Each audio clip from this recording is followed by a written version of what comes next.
여러분, 사사기를 읽다 보면서 우리가 좀 답답할 때가 있습니다. 사람들이 이렇게 못 깨달을까?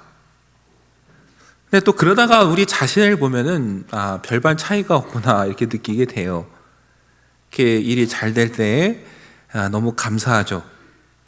평안하고 좋을 때가 근데 한 달이 되고 두 달이 되면은 이게 우리 마음속에 어느 순간부터 하나님과 좀 멀어지면서 매일매일 누리는 은혜가 이제 어느 순간부터 너무 당연하게 여겨져요. 내 힘으로 이룬 것 같고, 그래서 점점 하나님과 멀어지는, 돌이켜보면은 우리의 모습이나 사사기에 나오는 이스라엘의 모습이나 사실은 큰 차이가 없습니다. 이게 늘 일생 반복돼요. 아마 하나님 앞에 서는 날까지 저도 계속 그런 실수를 반복하지 않을까, 좀 그런 생각을 하게 돼요. 하나님께서는 그들을 일깨우시기 위해서 어떻게 해요? 그때마다 또 가시를 보내시죠. 아프긴 한데 그래도 더 늦기 전에 돌아오라는 사인이에요. 이번엔 누구를 보내셨느냐? 2절에 보시면 하솔에서 통치하는 가나안 왕 야빈을 보내셨다 그래요. 그래서 그 통치하에 3절에 보시면 20년 동안 통치를 받습니다. 꽤 긴 기간 이제 학대를 당하면서 고난을 겪는 거죠. 가나안은 여러분 이제 여러 부족들에게 섞여 삽니다. 그런데 이때 당시에 그 중에서 하솔에서 통치하던 그 부족의 왕이 강한 거예요. 그래서 대표로 이끄는 거죠. 그 사람이 야빈이에요. 이 철병거가 900대라는 건 그의 힘이 얼마나 강한지를 이제 보여주는 거죠. 그러니까 여러분, 그 가시를 보냈어요. 그럼 가시가 찌르면 아프면 어떻게 한다고 그랬죠? 부르짖죠. 잊고 살다가 아프면 아파서도 이제 부르짖습니다. 우리도 그래요. 하나님부터 멀어지고 잊혀져 있다가 또 시련이 오면 하나님 앞에 나오는데, 나올 때 어떻게 나오느냐? 원망하면서 나오죠. 처음엔 원망으로 시작됩니다. 그리고 시간이 지나면서 깨닫게 되는 것이죠. 그러니까 그렇게 보면은 사실 우리의 소망은 우리 안에서 찾을 길이 없습니다. 우리의 죄된 습성도 그렇고요. 우리의 능력을 봐도 우리가 우리를 구원하기는 힘들고, 우리 안에서 희망을 찾는다, 제가 보기엔 찾을 수가 없어요. 이 문제 넘어가면 또 다른 문제가 오고, 그 환경을 봐도, 우리 자신을 봐도 우리 안에서 희망을 찾기는 어렵고, 우리에게 그럼 소망이 있다면 어디 있느냐? 그렇게 떠나가도 또다시 와서 부르짖으면 들어주시는 하나님께 우리가 기댈 소망이 있고 희망이 있는 겁니다. 그래서 이스라엘 백성이 부르짖었더니 하는 거 봐선 괘씸해서 외면하실 만도 한데, 이번에도 어떻게 해요? 또 들으시고 사사를 세워주세요. 이번에 세워주신 사사가 드보라입니다. 드보라를 여러분 4절에 보니까 라피돗의 아내 여선지자 드보라가 이스라엘의 사사가 되었다, 이렇게 기록하고 있어요. 특별히 근데 드보라를 선지자 이렇게 소개합니다. 여러분, 선지자가 어떤 역할을 하는 사람입니까? 예언자라고도 하죠. 사실 하나님의 계획, 하나님의 뜻을 사람들에게 전달해주는 사람이 선지자예요. 그러니까 다른 누구보다도 나름 하나님의 뜻을 가장 잘 아는 사람이 선지자고, 또 이스라엘과 하나님 사이를 중보해주는 사람이 선지자예요. 이 큰 역할을 드보라가 지금 맡고 있는 거예요. 근데 그 드보라를 하나님께서 사사로 세우셨고, 드보라는 사사가 돼서 두 가지 일을 합니다. 첫째, 뭘 하느냐? 오늘 우리가 읽은 5절에 보시면 에브라임 산지 라마와 베델 사이 드보라의 종료 나무 아래에서 거기에 살면서 사람들이 찾아오면 뭘 해줘요? 재판을 해줍니다. 그게 드보라의 첫 번째 역할이에요. 두 번째는 뭘 했느냐? 우리가 오늘 읽진 않았지만 그러던 중에 하나님의 말씀이 임해서 바락을 불러다가 명령합니다. 군사 1만 명을 데리고 나가서 야빈과 싸우라. 근데 바락이 당신이 함께 가면 내가 나가겠지만 아니면 가지 않겠다 해서 어떻게 해요? 드보라가 바락과 함께 전장으로 나갑니다. 그러니까 직접 싸우진 않더라도 어디까지 갔어요? 군대를 이끌고 전쟁도 나갔어요. 그러니까 여러분, 재판을 하고 전쟁에 나가 싸우는 건 성경을 보면 누가 하는 일입니까? 왕이 하는 일이에요, 사실. 특별히 여러분, 재판이 오늘날과 다릅니다. 성경을 보면은 재판을 하는 사람은 보통 그 지역의 지도자, 아니면 종교적 지도자, 아니면 왕이에요. 그래서 장로나 왕이나 제사장이 성문 앞 같은 데 모여서 재판을 하는 거예요. 백성들의 소리를 듣고서. 여러분, 다윗의 아들 압살롬이 왕이 될 계략을 꾸미고 한 일이 뭡니까? 성문 앞에서 백성들이 지나가면은 재판을 해주면서 그들의 마음을 사로잡는 거예요. 재판을 한다라는 건 그래서 오늘날과 성격이 달라요. 왕으로서의 역할이고요, 나라를 통치하는 하나의 방편이에요. 그러니까 드보라가 재판을 하고 전쟁에 나가 싸웠다라는 건 어떻게 보면 뭐예요? 통치자의 역할을 이 드보라가 한 겁니다. 여러분, 이 시대에 이건 아주 정말 놀라운 일이에요. 왜냐하면은 요즘도 차별이 있다고 하지만 이 시대에는 여성은 더 무시를 당했어요. 오늘날과 비교할 수 없을 정도로. 여러분, 유대인 남자들이 예수님 시대에도 아침에 일어나면 3가지 감사 기도를 드렸다고 합니다.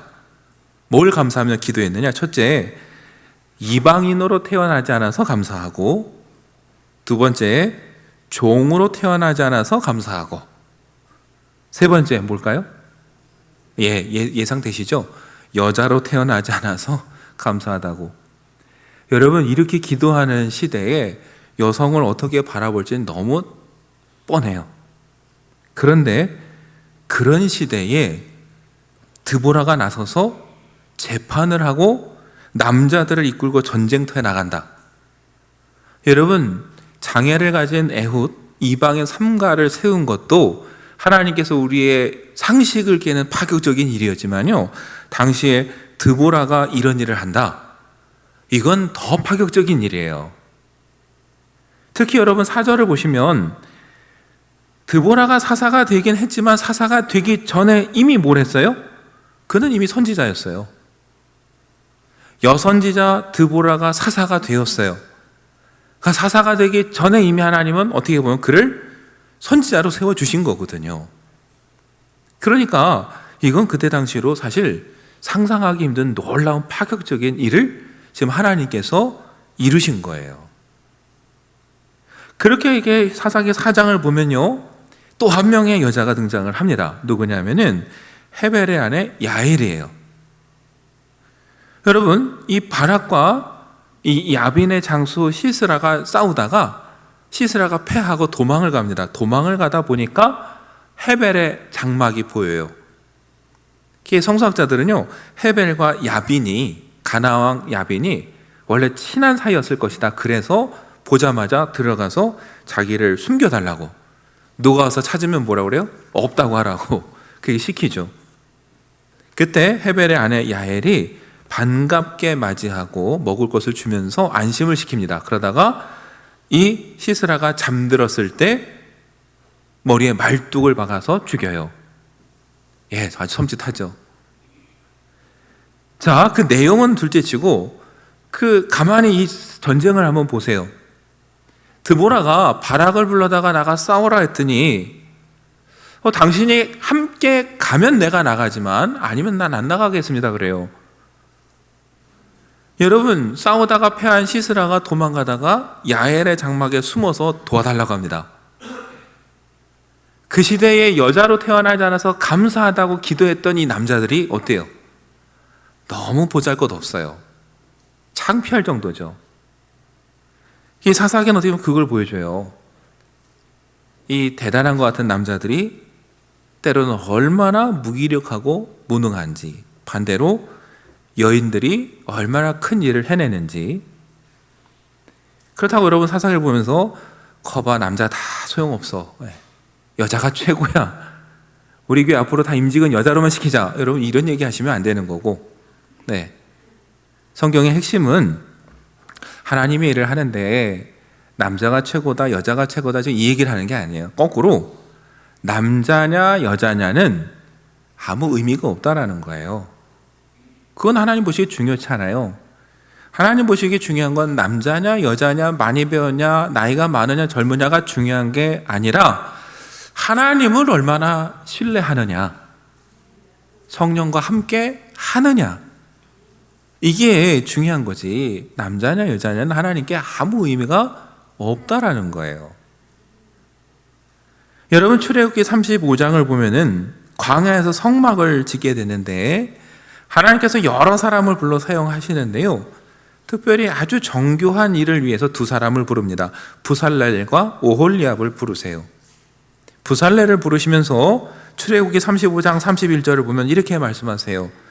하나님의 영을 그에게 충만하게 하여 지혜와 총명과 지식으로 여러 가지 일을 하게 하시되.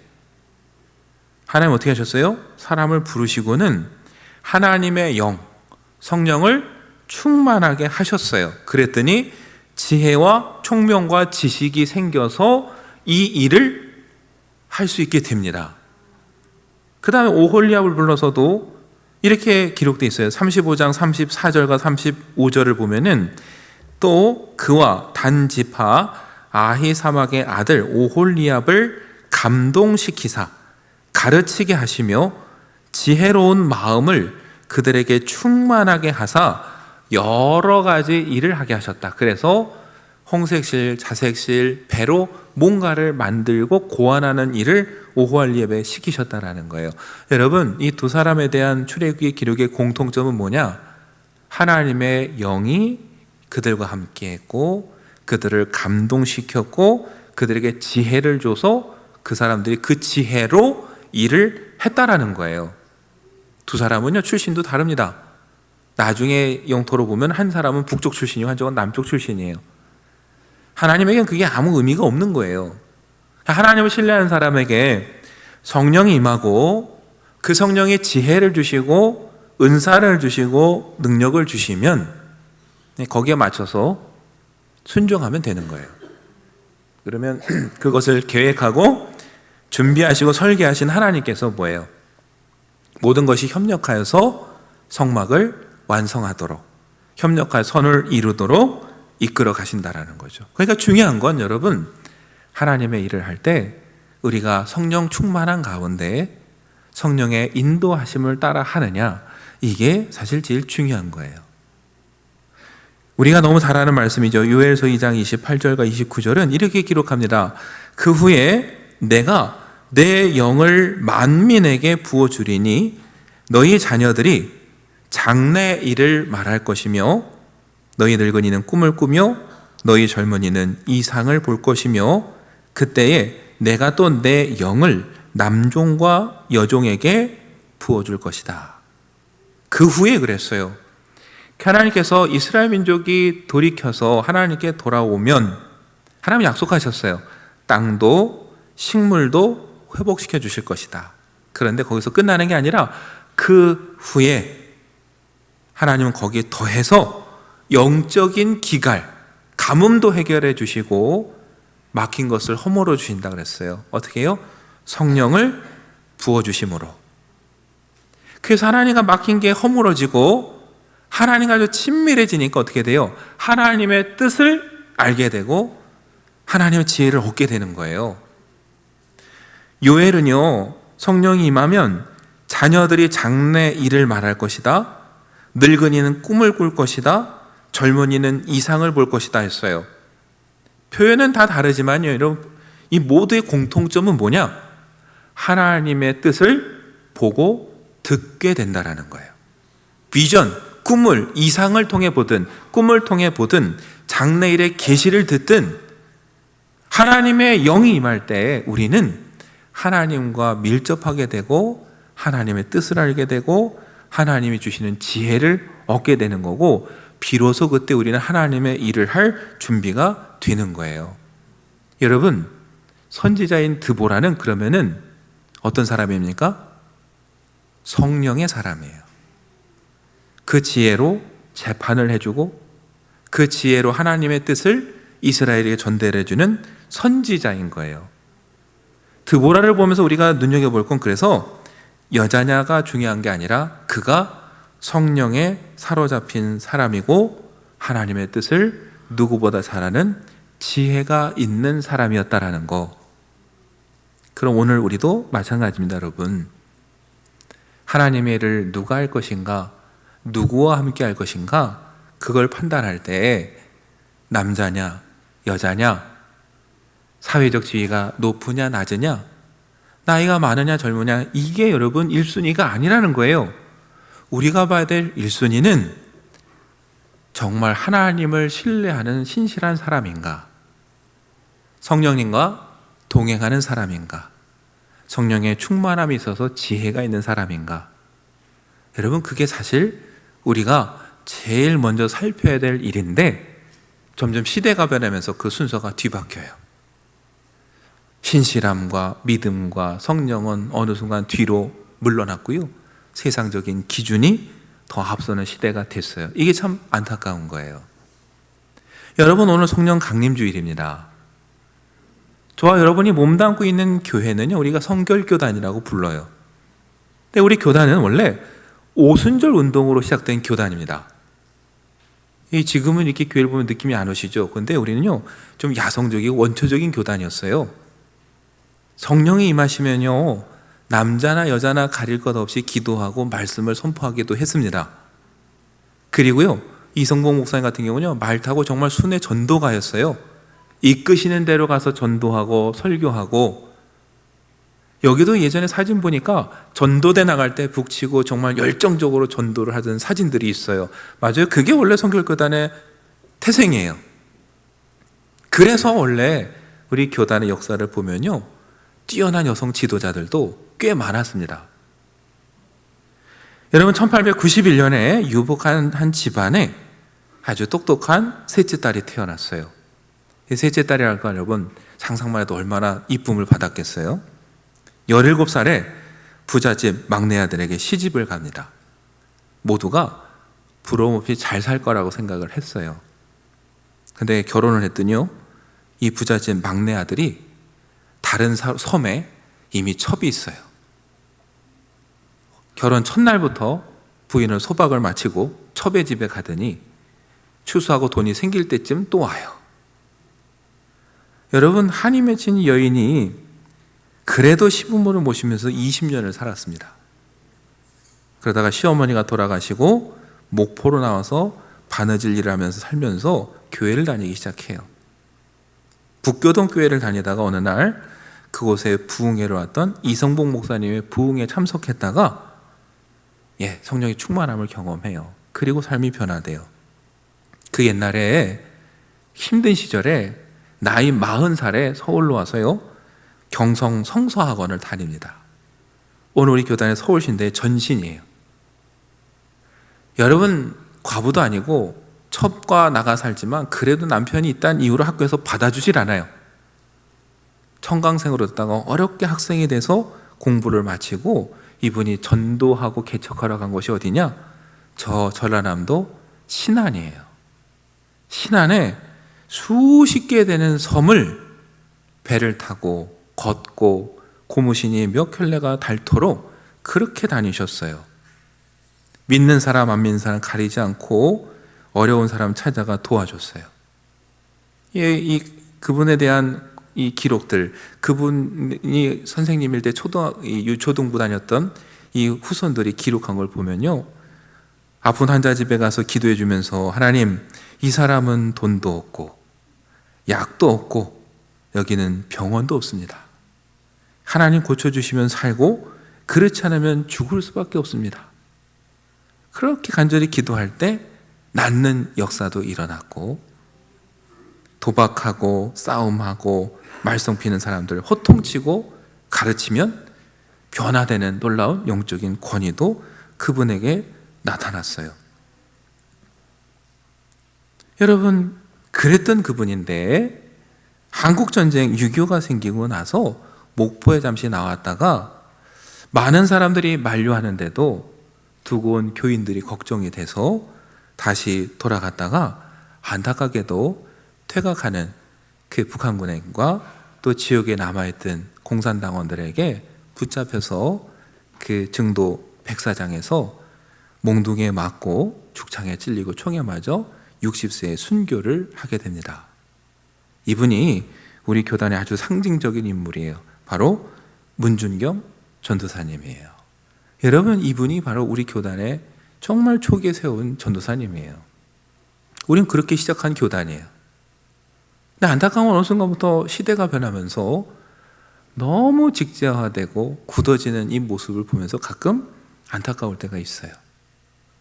성령께서 그렇게 역사하시던 우리가 왜 점점 이렇게 갇히고 굳어지고 이렇게 한정될까? 여러분, 얼마 전에 우리 여전도의 회원 몇몇 분이 국내 기독교 유적지를 다니셨는데 여기에 신안도 다녀오셨더라고요. 맞아요. 여러분, 섬 하면 보통 샤머니즘이 강합니다. 그런데 신안에 가면요, 복음화율이 80%입니다. 우리 지역보다 더해요. 거기는 교회 없이 일을 못할 정도로. 요번에 다녀오신 분들 그런 얘기예요. 주일날 거의 다 닫는다고. 교회 협조 없이 안 될 정도로. 여러분, 그 씨앗을 심은 분이 누구예요? 문중현 전사님이에요. 인간적으로 보면 정말 가냘프고 힘이라고는 없는 불행한 인생을 산 분이죠. 남편에게 소박당하고 힘들게 살아간. 근데 그분이 그 일을 할 수 있었던 건 뭡니까? 성령의 능력이죠.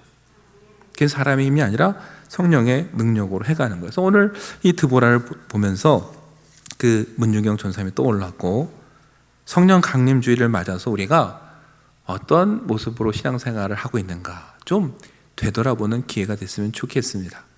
더 이상 사람의 기준으로 바라보면서 거기에 자꾸 묶이고 얽매기보다는 남자냐 여자냐 그것도 중요치 않고, 돈이 많으냐 적으냐도 중요치도 않고, 사회적 지위자가 중요하냐 그것도 아니고, 얼마나 우리가 하나님을 신뢰하면서 성령의 능력으로 살아왔는가, 우리가 좀 되돌아보는 이 성령 강림 주일이 되었으면 좋겠습니다.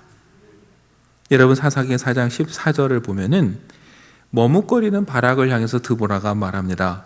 뭐라고 말하느냐? 여호와께서 시스라를 네 손에 넘겨주신 날이라. 여호와께서 너의 앞에 앞서 나가지 아니하시느냐? 이 말을 듣고 바락이 10,000명을 거느리고 다볼산에서 내려갔습니다.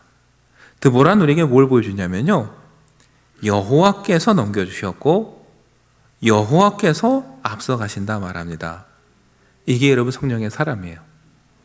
그 믿음이 있기 때문에 드보라는 그 사명을 감당할 수 있었고, 문중경 전사님도 순교하면서 그 사명을 감당할 수 있었어요.